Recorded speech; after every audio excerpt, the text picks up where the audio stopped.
better be. Because your girl's gonna be annoyed. And I don't want to be annoyed. This is my second time doing this. Hello. Hi. Nice to meet you. Name's Kat, who is aka Dancing Queen KK13, who's also my nickname. I made a DQK13 because it's quicker and easier to say like Kat. So here we are. Okay, so Voltron is ending December of this year, and I will be talking about I will be talking about everything from characters to what they were before, to character development, to what season 7 gave us, and to what season 8. So if you're gonna go through anything of this video, don't watch this video if you haven't watched the whole show in general, because it's gonna be spoiled for you all the way through. If you want to hear me spoiled, well, hello, hi. I'm gonna be here spoiling it for you because I've been into this fandom and show for 2 years, and let me tell you, it's been a ride. So this is just gonna be a sit down, me talking. Not much editing, I don't think, unless I make really and on and look and stare weirdly at my computer like this. But other than that, this is what you're getting. So let's talk about, oh yeah, and ships. Let's just talk about that. So my backstory behind Voltron is I got into it. It said, I looked up Voltron Legend Defender came out like, was it January? I just looked it up. Wait. It came out June 10 of 2016. Okay, I came into it November, December, like the last few months of 2016, and I've been following ever since. From the voice actors, directors, to the screen producers, to everyone on like Twitter, and follow them and what they have given to the show. And I know a lot of you have actually left already because they're pretty much done, right? They're pretty much done making the show. They're already like all the animation down, and we know the 14th you're all gonna die if you've been to the show for like 2 years straight like me. We're gonna die. So okay, now let's talk about what season 7 has given us, and I'm gonna talk about the arcs we have passed to where they are now. So season 7, I will say right now that I did not watch those 3 teaser vids they post, DreamWorks did before a season drops every season. I didn't watch those on purpose because I want my last 2 viewings of this show to be emotional. Season 7 was a very emotional watch for me. I know for me it was a satisfactory type of season. I know in the fandom in general, like I have a Voltron group chat, and it sadly got divided after what character and who the character die in the season. I also want to say too, before I continue on, my space, my comment section, I know I'm small, I know no one's probably going to see this, but I wanted to be respectful. I want the commentators to be as nice as respectful of others, of their opinions, of what you think of someone else's opinion. Belittling a ship does not make you better than anyone, it just makes you a jerk, and I do not want to see that down there if there's any comments whatsoever. Just please be respectful of others' point of view and perspective, because we're all different people. Not everyone's going to be satisfied. I know I was, but I know someone else out there is not satisfied. But we can still agree that the show is really a good reboot, along with it breaking some stereotypes you see in cartoons. So that's what I'm going to say. Moving on. So season 7 gave us a lot of stuff, okay? Season 7 gave us a lot of things. I know it dropped when this fall season 7 dropped. You'd think I would have this prepared, but this is my first time for it. So you know what? My phone's coming out. Okay, Voltron season 7 release date. Okay. It released August 10th. It's October now. So August, November, no, January, February, March, April, May, June, July, August, September, November, December. So it came out like 2 to 3 months ago, and we already got the final season, being told, coming out. So prepare to die. Well, okay, here's the thing with me. I love the show. Now I do know we can still analyze and take what we want from it. That we do like what it did strongly, and what we don't like it didn't do strong, like didn't execute well enough. I know the storytelling, a lot of people don't like it. I kind of like it because it's kind of like a hunt. Like you have to watch it and you need to understand some, what's the word? They lines to the characters say they're gonna mention later on in the season. I do know that. Some people don't like it because like they'll tell you something and it's not as hardly addressed in the show, which I totally get why you don't like how the storytelling is. But for me personally, I really like the storytelling for that because there's a lot of things they still haven't mentioned since like a few seasons, and we had last season, and with those things they have not referenced yet means that the season 8 is gonna come out like really hard, I feel, because okay, the people who were behind the show, Legend of Korra, I'm gonna be real honest with you, I wasn't a fan of Legend of Korra. I'm glad that Korra saw me, it's now a canon thing, they kiss in the comics. But I'll be real honest with you, when it first came out, I wasn't a fan of Legend of Korra because it was way mature than this before. I just wanted filler abs, but it was a more mature show. It touched, I know, a lot of tougher topics. I know I watched season 1 and season 2. I don't remember season 3 that much, or season 4. I need to rewatch it, but I do know it touched on bigger topics and I didn't catch them on when I was younger until like now, and I'm like, oh, darker undertones, you stupid cat. Like, I know, thanks for telling me. Future me is gonna tell my past me that now. Anyways, so I do get how some people don't like how story has been portrayed, and I totally understand that. I'm on your side on that. I get it. But for me, I'm pretty satisfied with it because a good example of a reference that they referenced like way in the beginning and we got in season 7 was like Corinne mentioned Young Wars in season 1 episode 2, and I'm rewatching the show again a little bit as I'm doing something else. I need to watch it for a story. Anyways, moving on. So he mentioned Yalmor in like season 1 episode 2, and then they met Yalmor season 1 episode 1, and I was just like, okay, see, that's how the referencing goes in the show, because they'll mention one thing and it's gonna be referenced somehow, but it's also gonna bring the pieces together, because the show is a slow burn in itself, not even like with any of the ships in general, but like the show is a slow burn. It's a very slow burn. That's why season 6 was really good, because so much stuff is built up that everything was like, oh, it makes sense now, because we've known this for quite a while. Also, we know the Shiro was a clone the whole time. I called it because his hair looked different. I don't really like that hair, but I like Kuro, okay? It's just the hair I did not like, and you know it's intentional, especially in cartoons. If anything looks a little different, it's intentional. That's what I've learned now with being in the fandom in the show for 2 years. So yeah. Moving on. So arcs that's come and left are still going. Season 1 to season 6, I feel all the characters have grown in their own way, whether it's a little bit slower but it's a big difference, or it's a big dramatic difference. I would say Hunk is a good example of like season 1 Hunk. He was always nervous, he wasn't good enough, he always wanted to be a pilot, but he not really, he's an engineer, and then he's grown to be like diplomatic guy who's really good at cooking and probably make better food than Gordon Ramsay. Just saying, like, I'm just saying he's a little like space Gordon Ramsay, and I freaking love him, and he has grown a lot, especially season 7, how we see his struggle not seeing his parents and his niece and nephews and what his mom taught him about cooking, and I'm just like, I freaking love Hunk, okay? I like that he's been like a very, I wouldn't say he's very dynamic, but he's a very steady character of what he is, because he's also the voice of reason character. So I like how he has grown in his own way.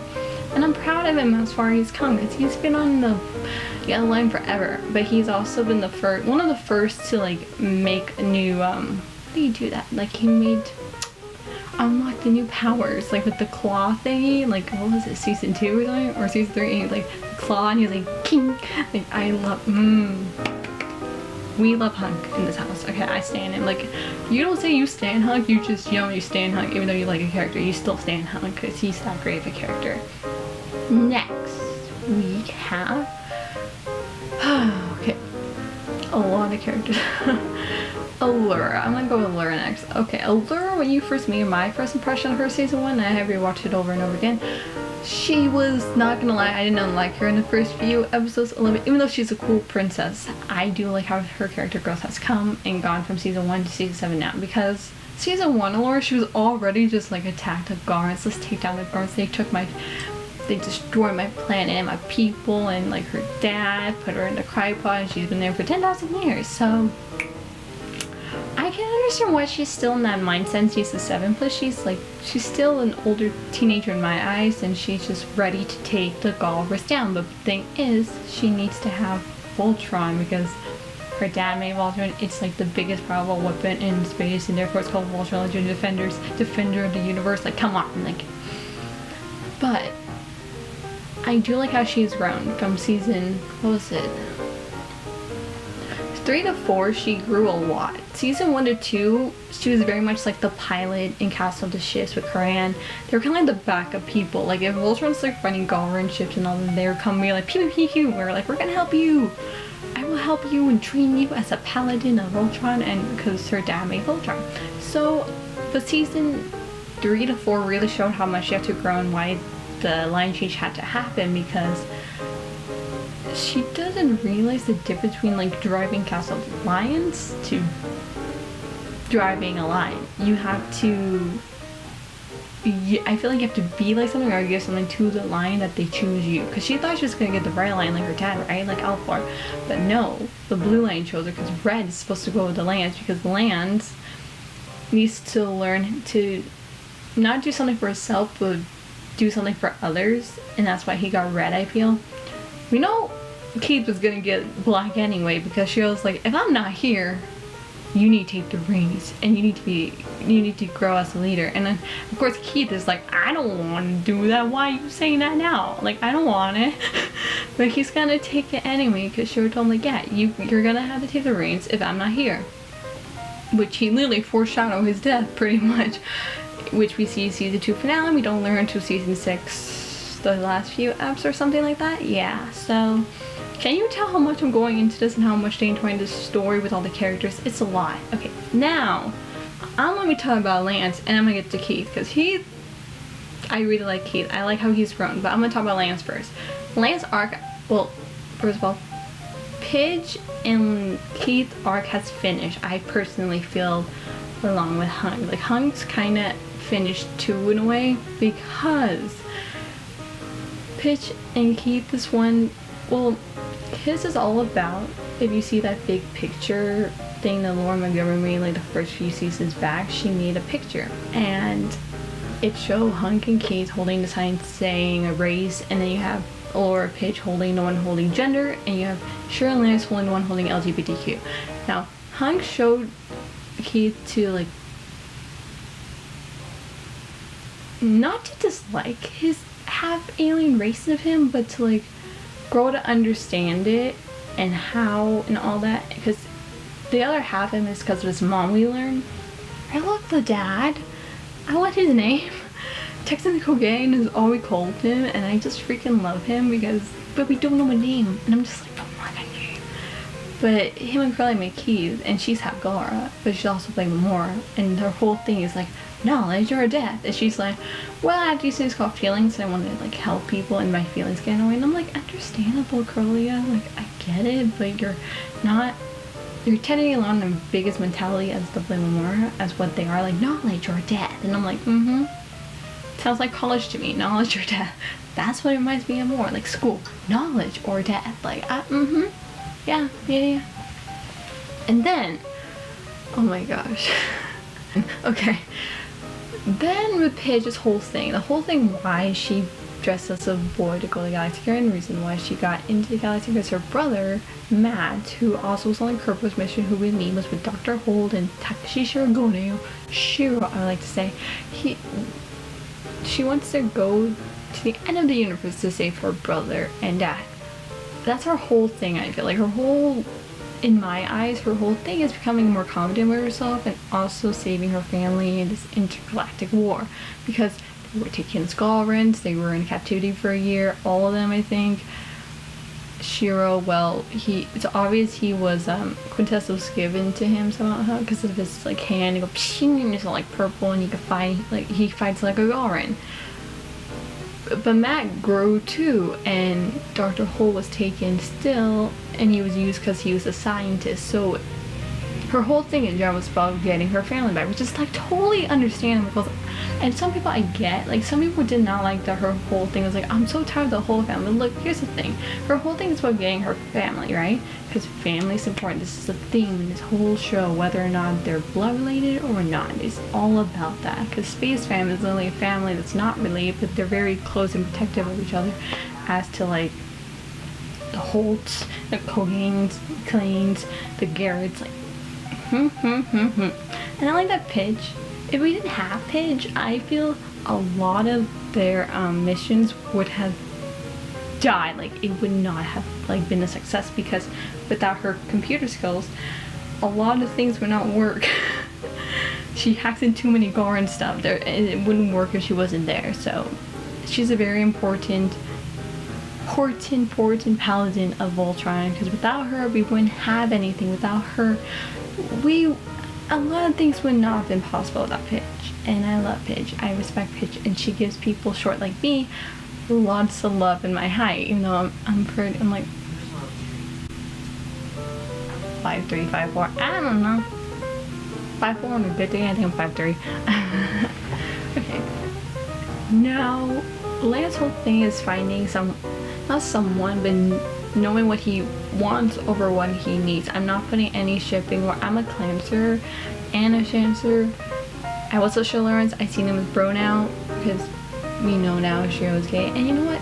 Good for him. He's a great rep for it. I'm glad he's the rep. He's one of the biggest main leaders in this whole show, and he has grown too, because man needs a break.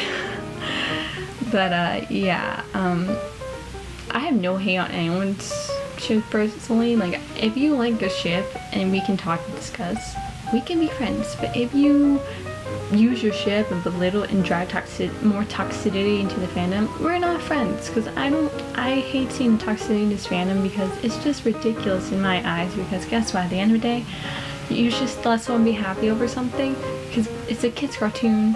These are fictional characters. It doesn't go that deep. I understand that a lot of people self-insert and love specific characters, which I totally get too. But it doesn't give you the right to use your ship, whoever it is, and drive toxicity and hatred in the fandom, even if it becomes canon or not. You can still make faning content. I just want to put that out there. If something doesn't happen your way in Voltron, do your own fanfic of it. That's why a fandom's here, so you can have fun with fanfics and do whatever you want in that said fanfic in your own alternate universe. But you need to still be respectful of the canon, because without the canon content we have, you wouldn't really have much content to work with. So please be respectful. That's all I want, and I have no hate on anyone. I know a lot of Clancers like me are tainted by a lot of the a lot of stuff that went down between like the staff and the fandom, and I would like to say not all Clancers are like that, not all Lance stands are like that.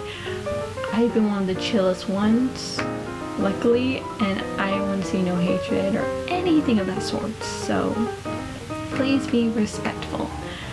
It's a cartoon. Let people like what they like. Just don't send hate, because sending hate doesn't make you better. It just makes you a jerk. So please don't do that. Moving on. Now I feel like the two biggest are, no, three. Okay, maybe two. I feel like the two, I'm gonna say this now, is Keith and Lance. Because Lance and Keith, they have grown a lot, and they're also part of the lion change, because Allura got blue, Keith got black, and Lance got red. Lance is growing too, and Keith has definitely grown. I know some people didn't like when Crowley and him were on like the dolphin whale space thing for 2 years, and they're like, I wanted to see a whole complement. Well, okay, first of all, Crowley and him had a dog, okay, a Cosmo wolf who could transport.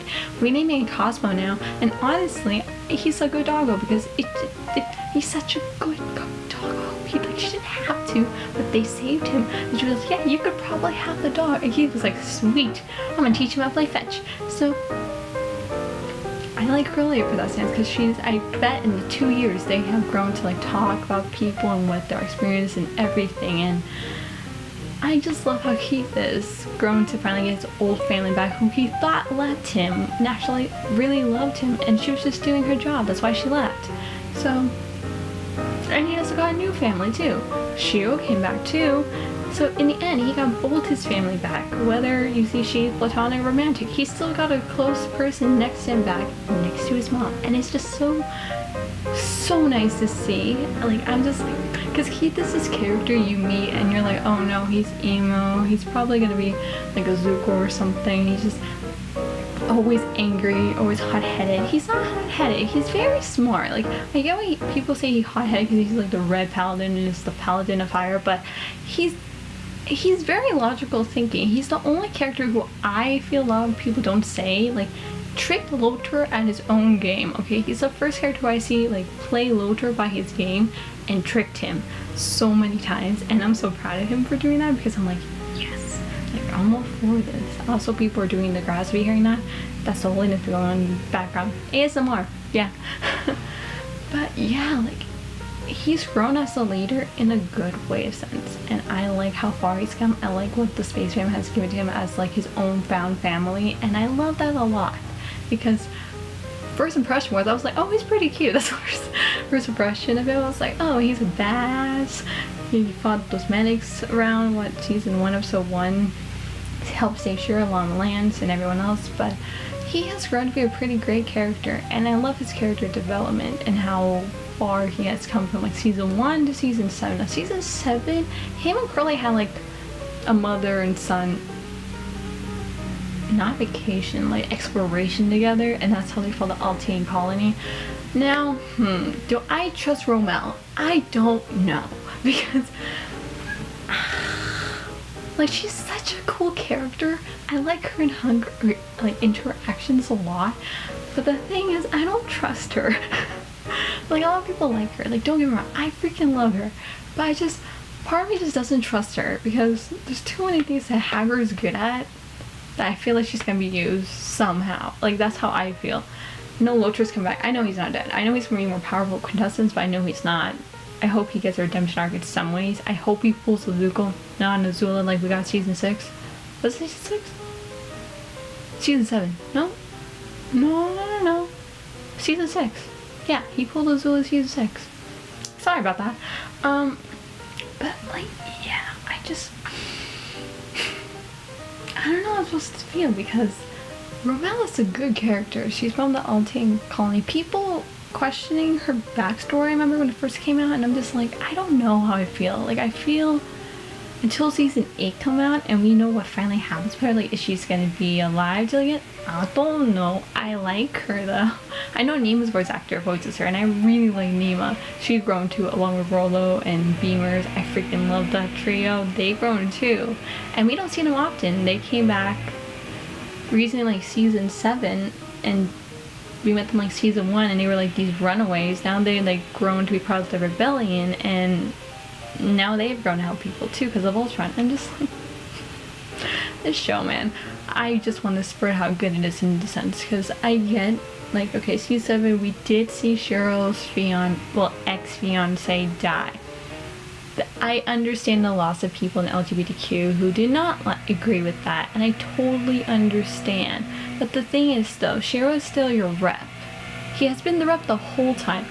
I'm stupid and didn't realize the rainbow in like season 1, episode 2 was intentional, because he is a gay character. I like that he breaks the mold of the typical gay character or stereotypical gay character, because first of all, he was the leader. He's also a captain. He has PTSD. He's a lot of things in a big package, but he's also is a fighter the whole time, no matter what is thrown at him.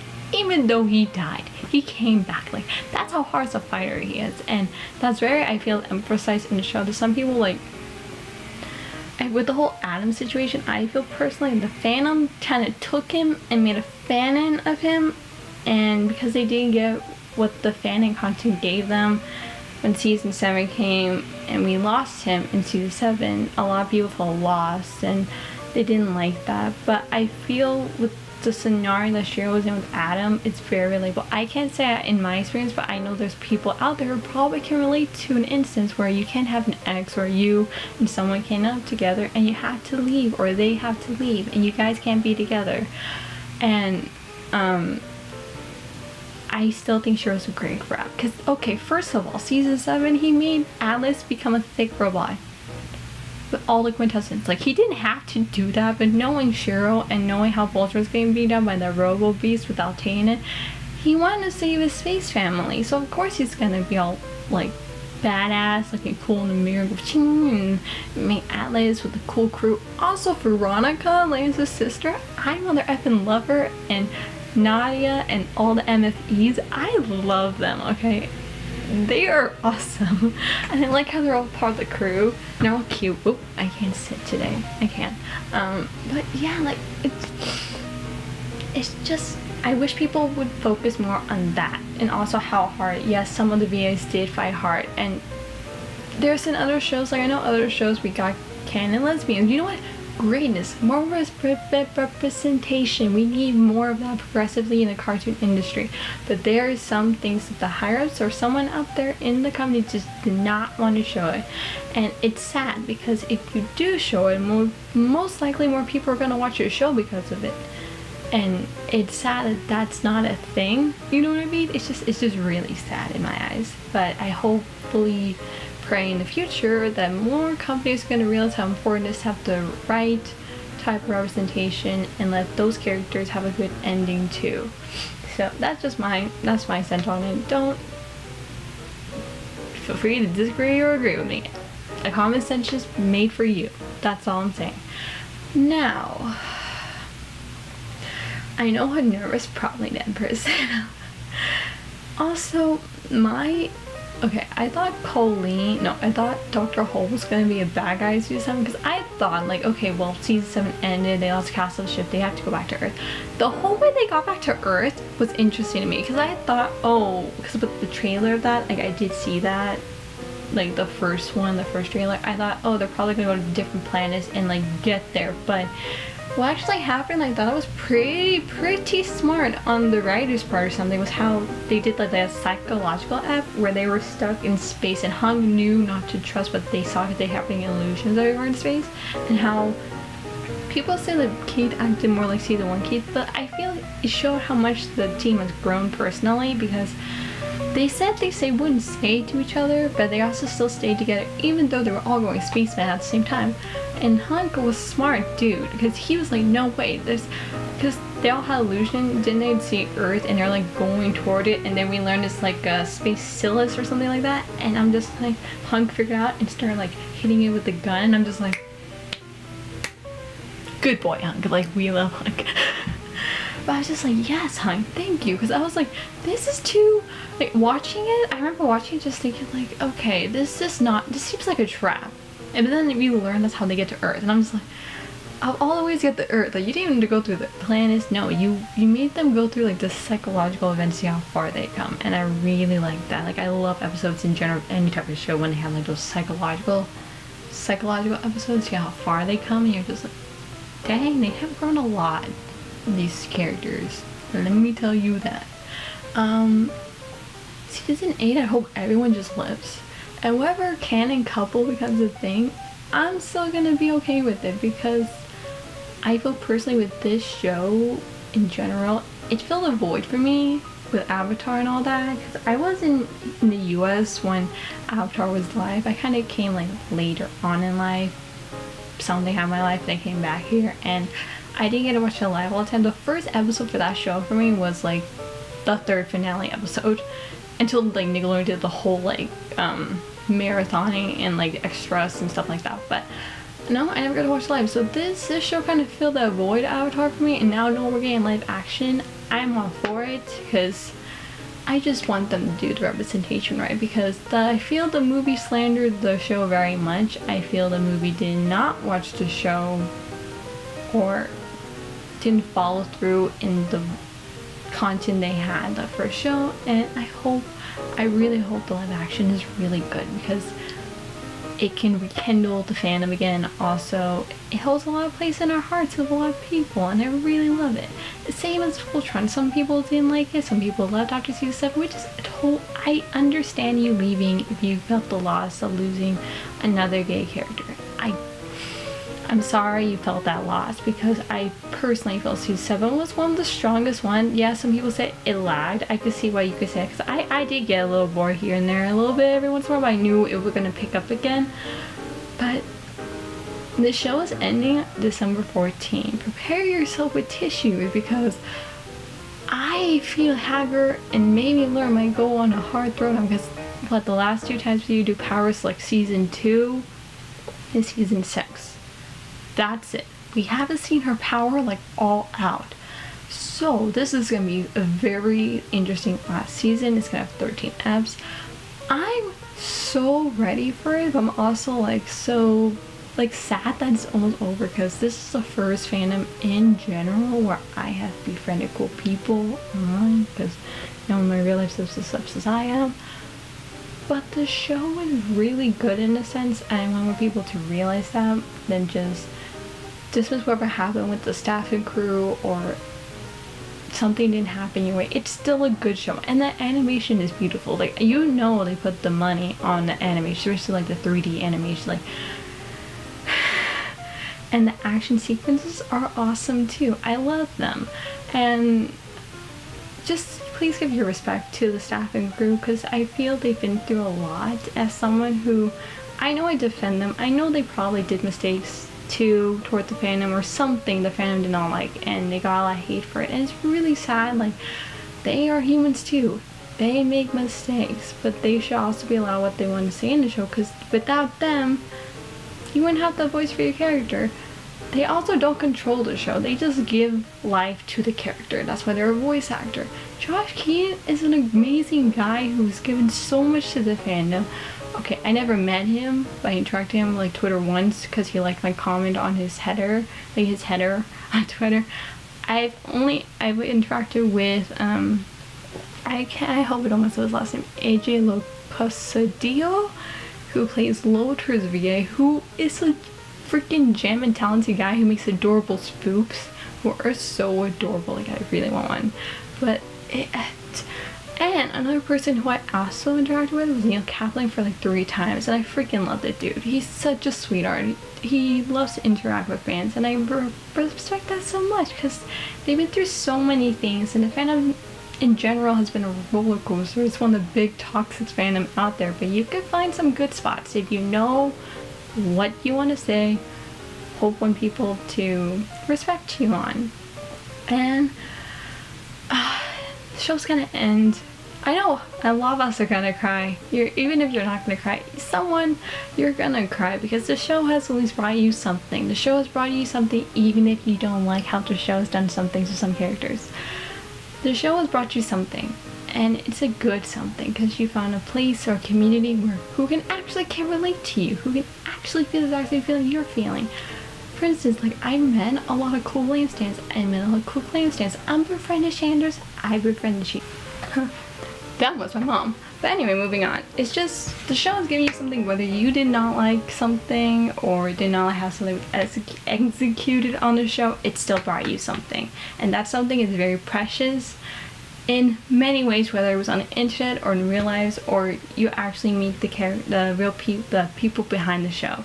This show has given me so much more respect for people in the cartoon industry. Let me tell you that. Like, in general, I give so many people respect in animations, because a lot of people belittle kid cartoons as like, oh, it's kid cartoons, nothing much gonna happen. No, I think kid cartoons have taken this new take in storytelling, where kids cartoon is supposed to be able to make the kids happy, but also make the adults see how clever it is with filler. Like, filler is how, like, they try not to say swearing on the show because it's a kid's show. And it's amazing how far this show has shown that. I don't know any young kids around me who've watched it. I know some people have cousins and friends and younger friends who watch it, like the 6-year-olds, 8, 9, 10-year-olds. Heck, people who used to watch the old version, 1984 version of Voltron. And you know what? I give respect to the show, because the show has done a lot of stuff. No, there's some stuff that do we want to execute better? Yeah, but it does really good filler, personally, I feel, because there's a lot of things that they do touch on, and topics that they touch on that is very dark, but they play out really well for, like, the kids to be into it, but also for the adults to be like, I did not think of it that way, or I did not see that happening as a theme in the show. This show has brought me my love for creativity and writing. I hope to do more writing stuff, and like writing chats on here, and how I feel, because I had a fanfic. I will tell you really quick here, really short. I had a VLD fanfic that I made with my own characters in it, of course, and I made it up like after season 2 premiered. I remember that. And I lost my love for fanfic because of, yes, the fandom. It's a big toxic fandom. No one's wrong about that, but you can still find good places. I can tell you that. You can still find really nice people and places on there on the internet who can respect you for what your opinions are and can still respect you for it, and I really love that. But yeah, I've since had that fanfic forever. I worked on it for like a month or a few weeks, and I stopped because the fandom was so big on like canon, ages, and height. And you know what? When you make a fanfic, you're the author. You're the person here who can take these characters from this world and bend them to your own roles in your alternate universe or world. And you know what? Respect to you, because writing is hard. Okay, this fanfic I had, since I had it, I have revamped it, oh my god, so many times, in so many scenarios, there's so many characters. Mind you, it's an inspired, but I'm still gonna take stuff from the show that I did like, and some shows that I didn't think the show probably didn't execute well, and that's okay, and just make my own thing, and make into my own thing in my own universe, like my own catverse, that's what I call it, because like the Riordan verse, but it's my own verse. And you know what, that's okay. Some people will like it, some people won't. Not all stories perfect, but for me, the reboot has given me a lot, and actually how fandom works and how to interact with people online, and I love the people I've befriended. And thank you so much for watching this. If you have gone this far, please follow me on our social medias. I hope to leave them down.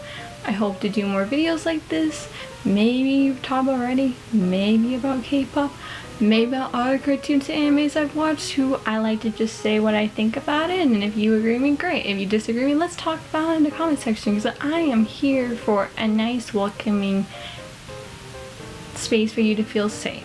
And I hope you have a great day. I hope to see you later when season 7 drops, and I hope you have a great day. Okay, bye. See you later, Powder Dudes.